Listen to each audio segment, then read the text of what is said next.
Hello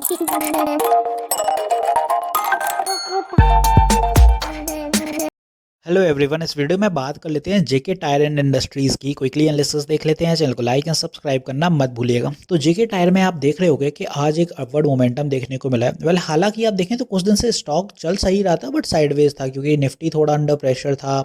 कोई ऐसा बड़ा अपवर्ड मोमेंटम नहीं था, बट जेके टायर उसी हिसाब से धीरे धीरे चल रहा था। एक समतल सी स्थिति थी जेके टायर की, बाकी कुछ ऐसा बड़ा मूव नहीं था। क्योंकि स्टॉक आप देखें तो कोई बड़े मूव एज इन दिखाता नहीं है, धीरे धीरे अपवर्ड मोमेंटम लगता रहता है, 1-2% का।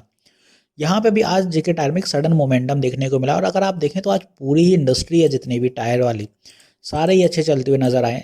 जितने भी स्टॉक्स हैं, जेके टायर ले लीजिए, सीएट ले लीजिए, अपोलो ले लीजिए, सारे ही अच्छे चले हैं आज।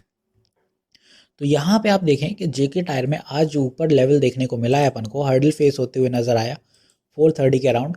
क्योंकि यहाँ ट्रेंड लाइन का हर्डल है, इसीलिए इसके ऊपर नहीं जा पाया। ट्रेंड लाइन का हर्डल कैसे बनता है, यहाँ भी रेजिस्टेंस बनी, यहाँ भी रेजिस्टेंस बनी, रिवर्सल्स थे, यहाँ भी बनी, नेक्स्ट डे रिवर्सल आ गया। यहाँ भी आप देखें तो ऑलरेडी इस ट्रेंड लाइन पे 4 से 5 रिवर्सल हैं। यहाँ से ये ट्रेंड लाइन बनना शुरू हुई है मई से 23 में। तो यहाँ पे आज वही ट्रेंड लाइन काम करती हुई नजर आई है। इसी का हर्डल यहाँ पे फेस होते हुए दिखा है अपन को स्टॉक में। बायर्स की बात करें तो बायर्स जो अपन को एक्टिव देखने को मिले सबसे ज़्यादा हो रहा है 404 पे। तो साइकोलॉजिकल लेवल सस्टेन करने के बाद 404 से स्टॉक ने बुलिशनेस पकड़ी। बुलिश मोमेंटम बहुत सही रहा है स्टॉक का, और यहाँ पे आप देखें हर्डल ट्रेंड लाइन के पास रहा है। तो कल के दिन दो चीज़ें हो सकती हैं। पहला कि अगर स्टॉक बुलिश रहता है और इंडस्ट्री अगर टायर्स वाली फिर से बुलिशनेस पकड़ती है कल, तो पहला टारगेट अपना ऊपर की दिशा में जो रहेगा यहाँ से वो रहेगा 440 का, 10 पॉइंट मान लीजिए। 440 के बाद नेक्स्ट टारगेट होगा अपना 450, यहाँ कहीं पे साइकोलॉजिकल लेवल। और 10-10 पॉइंट की ही बढ़त बनाइए। 10 पॉइंट इज़ सफिशिएंट, क्योंकि आप देखें अगर स्टॉक का प्राइस जिस हिसाब से है उसमें अगर 420 या 430 से अगर आप यहाँ से पकड़ते हैं, इसको इतना खींचते हैं, तो 2 से 3% होता है। और जेके टायर्स का जो मोमेंटम है वो इतना ही रहता है। किसी भी कैंडल को आप पकड़ें, इस कैंडल को उठाएंगे तो 2 से 3% इतना ही।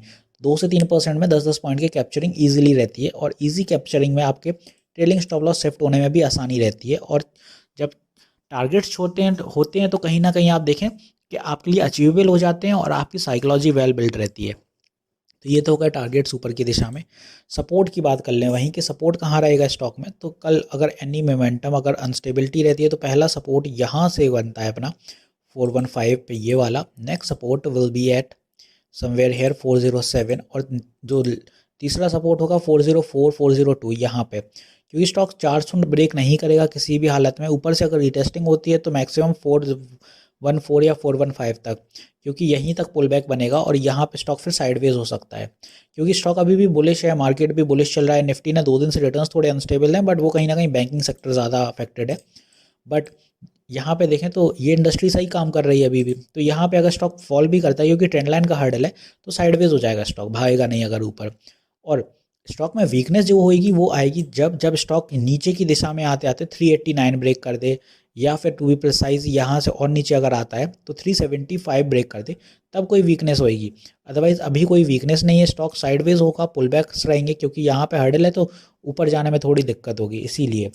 तो होपफुली यहाँ मैंने सारी चीज़ें क्लियर कर दी हैं। मिलते हैं नेक्स्ट वीडियो में। This is me Shubham Yadav signing off.